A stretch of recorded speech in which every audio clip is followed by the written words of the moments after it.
Shalomi homie.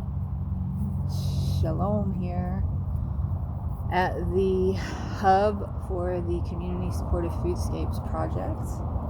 This is a volunteer project headed up by me. Started in 2020.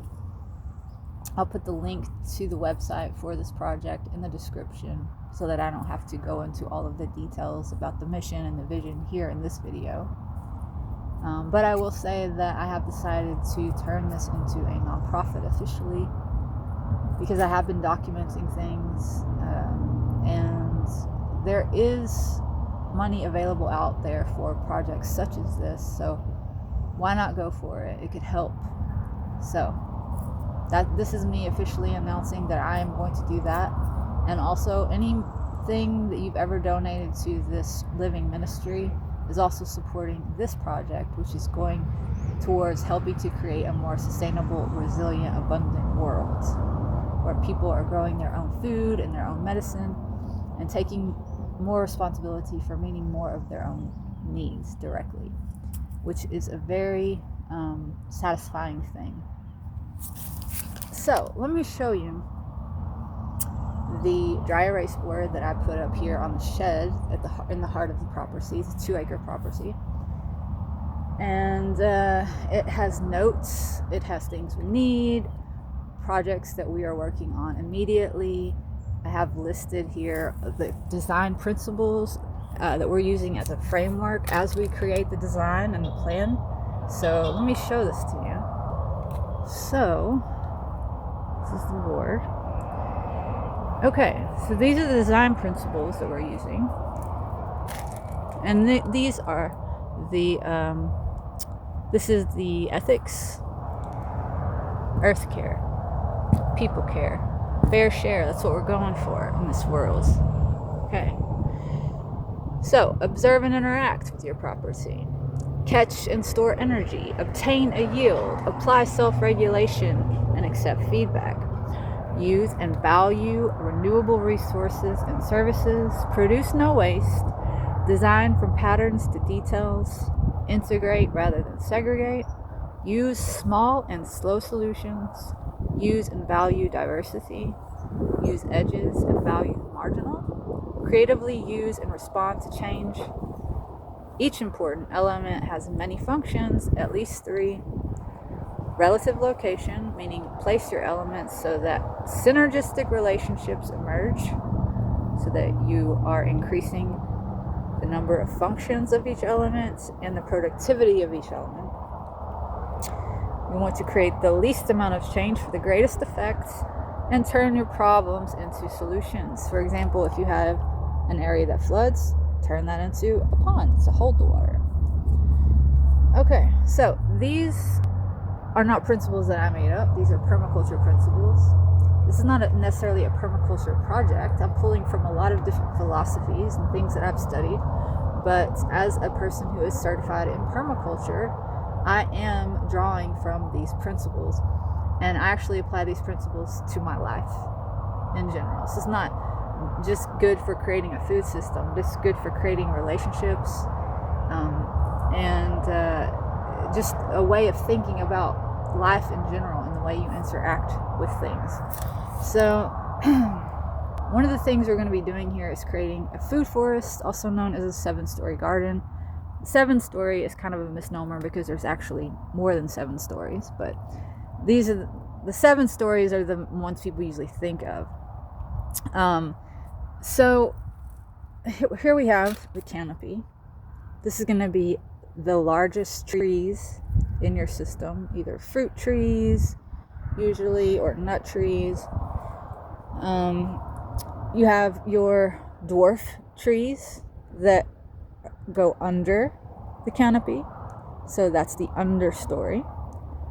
Next you have your shrub layer, maybe berry bushes, herbaceous layer, ground covers, root crops, vines, fungi, and then the underground network of the fungi, which is the mycelium, which creates and has a symbiotic relationship to the roots of the other plants in the system. I try to live my life as if I am mycelium. Mycelium is my hero.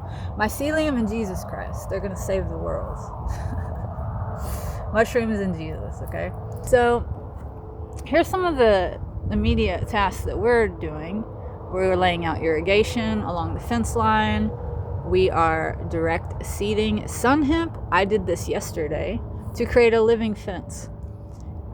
Start pigeon peas in pots. Measure, map, design for zone 1. And I'm about to take you guys over to zone 1. Mulch sandy flood area.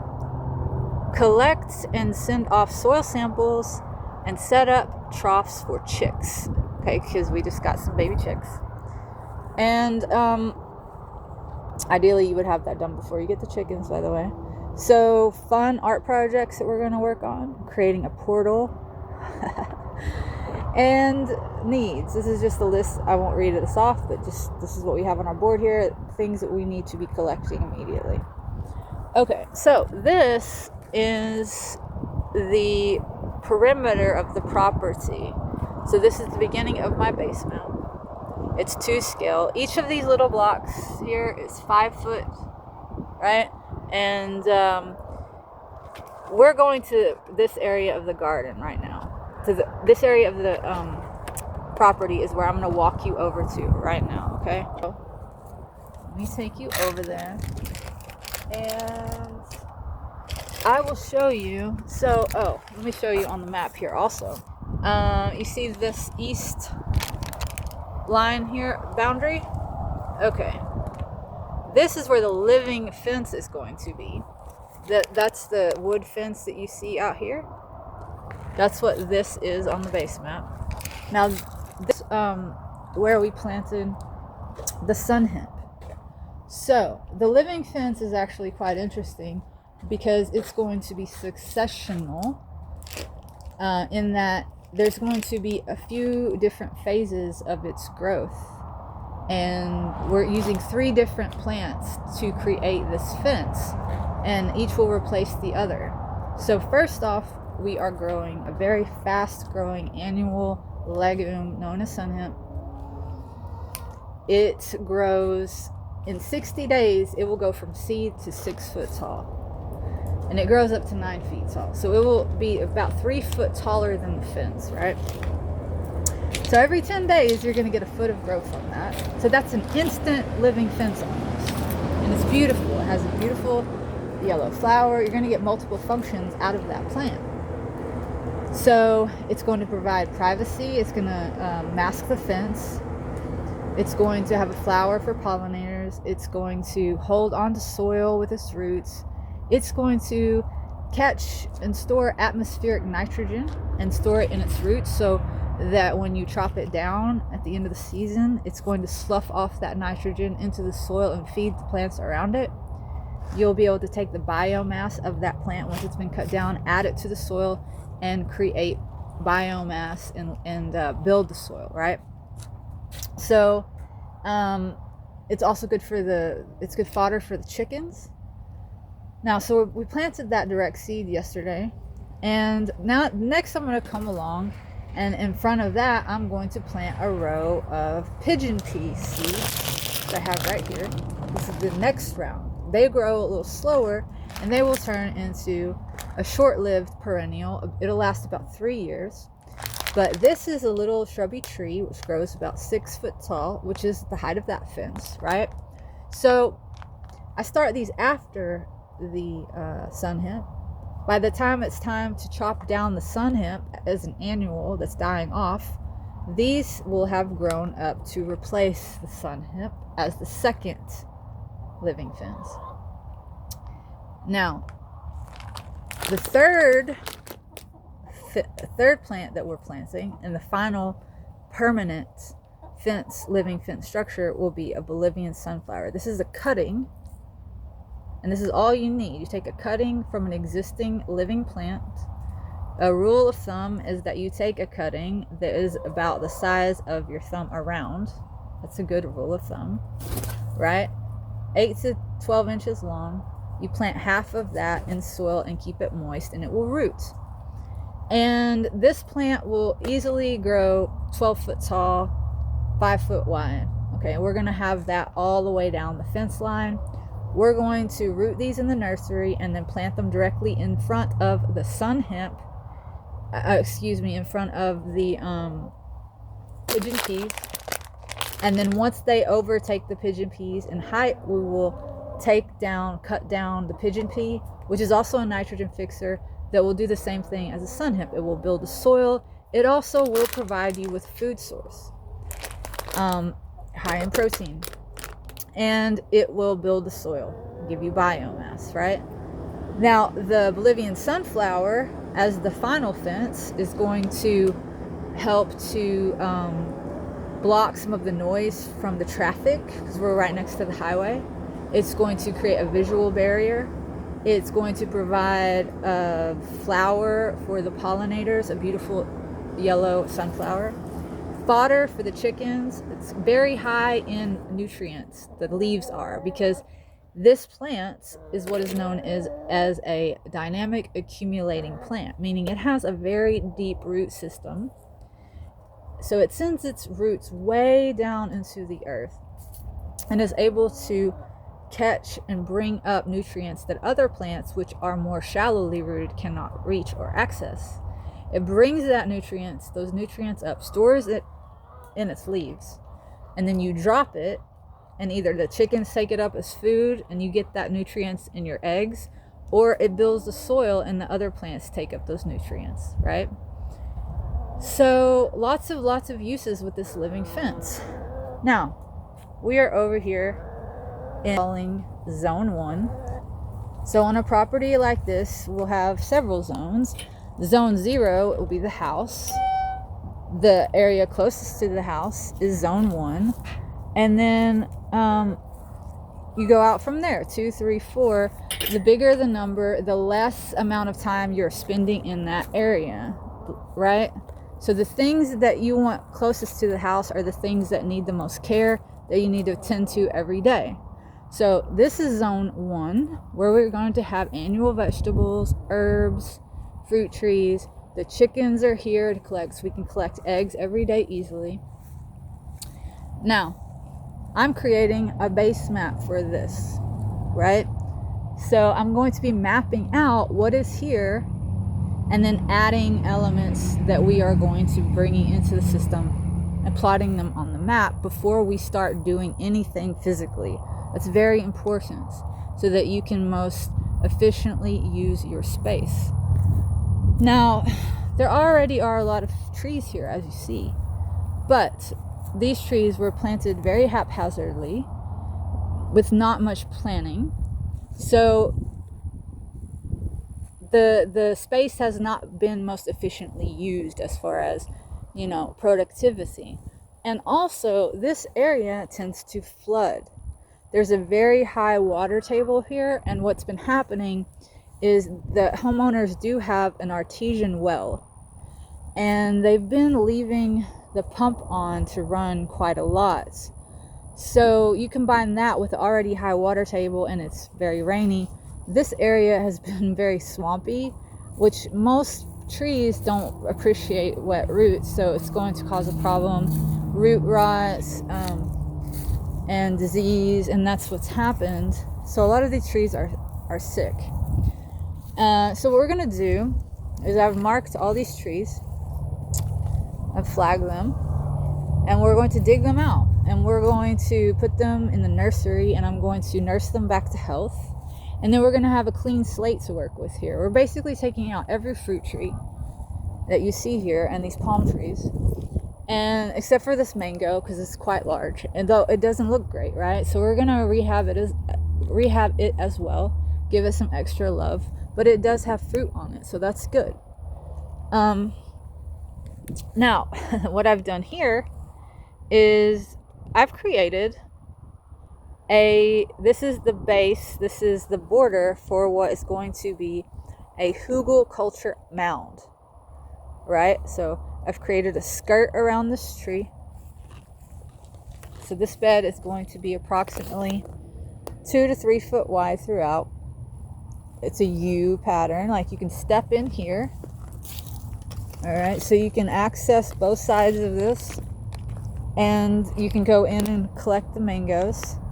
But what a Hugelmound is it's a German method of gardening which uses old rotting logs as a base for the garden bed. And so all this in here is going to be filled in quite high with old rotting logs. On top of those logs, we are going to place all kinds of biomass, grass clippings, dried leaves, muck from the water, and then on top we're going to put 4 inches of compost and soil and plant directly into the top layer, right? Now what's going to happen is all of those rotting logs are going to act as a sponge. So we're not ever going to have to water this, right? So when we get a torrential downpour, the wood is going to soak it up and hold on to it. And then when there's a drought, the wood will slowly release the water and feed the plants. So that's exciting. I've done hugel beds, but I've never done them in this way around a tree. I think it's going to look really beautiful. And this is a form of what is known as syntropic gardening, where we are going to be using the available sunlight under these immature fruit trees, right? So as they're still growing, their canopy is quite small still. There's a lot of sunlight available to take advantage of. So we are going to use that sunlight to grow our vegetables under the tree.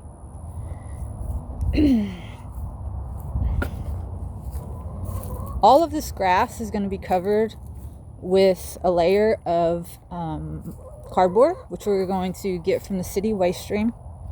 And then we are getting truckloads of mulch delivered from local arborists, tree trimming companies.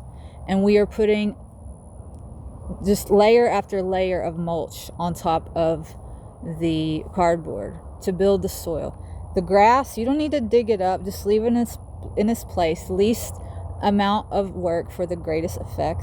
This is a nitrogen source. It's a food source. We don't want to disturb the life that's going on under the soil. I do no dig gardening. No dig. You don't want to disturb the mycelium, the worms, the bugs. There's a whole ecosystem, a whole food web in the soil, right? So we don't want to tear that up with shovels and hoes and pitchforks. We have chickens here. Now we're going to have to expand the size of our coop. This is the first thing that has to happen when you start implementing a design. Any building of structures that needs to be done has to happen first, because you don't want, if you have to use heavy equipment or you have to trek in and out, you don't want to be disturbing or destroying plants that you just put in the ground. Okay, so step 1, while we're mulching and creating these beds around these trees, we're going to be building, adding on to this coop, because there are 6 adult chickens here and we just got 5 babies, so that's 11. And we're getting more, but before we get more, we have to make sure we can house them properly, keep them safe, right? So what you need is approximately 4 square feet of indoor area per chicken. So right now we have 11 chickens. That means 44 square feet of indoor space. So right now we probably have enough, right? But we're getting more chickens. So we're going to have to do the math, decide exactly how many chickens we do, multiply that times 4. That determines the square footage of this enclosure. We expand it. Now, we need to keep the chickens away from the food, right? Because chickens they'll decimate your crops. They'll poop all over everything. And if you have annuals growing, the very high nitrogen content of fresh chicken poop will burn the roots of the plants and it will kill them. So you can use chicken poop in your compost, in your food system, but it has to be composted and aged. So you have to keep the chickens separated from the garden. So not only are we expanding the size of the coop, but we are going to be running a fence line from the corner of the coop to this fence, enclosing this area. We have the bamboo back here to give them shade and protection from predators that might be flying over, like hawks. Likewise, we're going to run a fence along the back here behind the mango tree, and they're going to have all of this as a run all the way down to this rectangular area on the west side of the house. Right, we're going to cap that off at the end, so they'll have all of this. We're probably going to grow some sort of vining plants over the top to create a canopy to shade them, to protect them visually from predators. We are going to this is a mulberry tree. It's one of the trees that is actually doing okay. So rather than dig it out, what I'm going to do is I'm going to coppice it, meaning I'm going to cut the top off. I'm going to make it into an understory tree, right? More like a shrubby tree.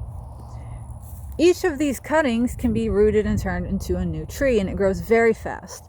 So, cutting this off, turning these all into trees, and then I will be planting mulberries all along here, along this fence line, and what will happen is that they will droop over into the chicken run. They will drop the fruits. The fruit will feed the chickens. It will make eggs. The mulberry tree will get fertilized by the chicken poop, because the fresh chicken poop is fine for trees. It's not going to hurt the trees. The chickens will provide pest management for this tree, right? So you see the symbiotic relationship that is created through very carefully placing things in relationship to one another. This is the design principle of relative location. Now, if you had the chickens way over here on the other end of the property, and you had the mulberry over here on this end of the property, you would get fruit from the mulberry, and you get eggs from the chickens, but you wouldn't get the emergent synergistic qualities of pest management, fertilization, food for the chickens. You see, you get so much more when you carefully, strategically plan things. And it's the same thing in our communities, with people, with our relationships, right? We are all different and diverse in our, both in our needs and in our skill sets. And we come together and we complement one another through our relationships.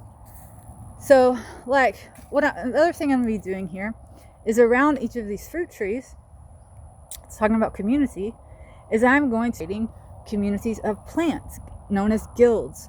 So, this fruit tree, this mango, is going to have certain susceptibility, certain pests that tend to go after it. So, we do the research.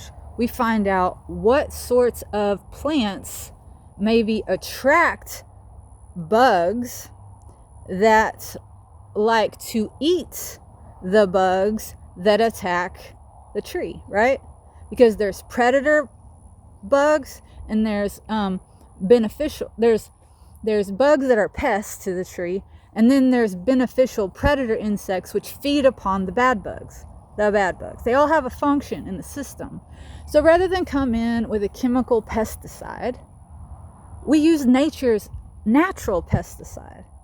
Nature has a way of keeping itself in balance, in check. Always it is moving back to harmony, to homeostasis. This is what you're doing in a quote-unquote permaculture system. You are creating beneficial relationships so that the system can keep itself in check, can take care of its own needs, so that most of your work is done up front in the planning phase, in the implementation phase, and then the system begins to take care of itself, and you create a closed loop system so that it produces no waste. Anything that this gives off is going to go back into the system and feed it. It's going to drop its leaves, it's going to build soil, it's going to make fruit from that, right? The fruit, what doesn't get eaten, can go to the chickens to make eggs. It can go into the compost to create fertilizer. So, this is the way we're thinking, right? creating relationships, creating synergy, no waste, using renewable resources, recycling, creating relationships both with the plants and with the people that are coming here to take care of the system. And we want to make it beautiful, because would you want to be in a space that is ugly? Like, who wants to spend time in an outdoor space that's not pleasing to the eye?